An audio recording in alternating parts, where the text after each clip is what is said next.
Guys आपको एक सबसे बड़ा इस दुनिया में जो क्राइम है ना वो बताऊं। सबसे बड़ा क्राइम क्या हो सकता है, आप सोच के बताओ।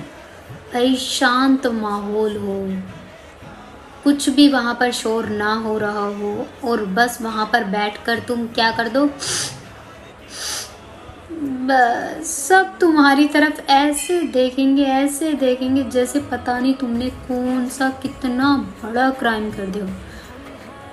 मुझे ये कोर्ट में फेस करने को मिला है, आप लोगों को कहाँ कहाँ ये फेस करने को मिलता है मुझे ज़रूर कमेंट्स में बताओ। क्या मेरा दुख सबसे ज़्यादा है या सबसे कम, बताओ।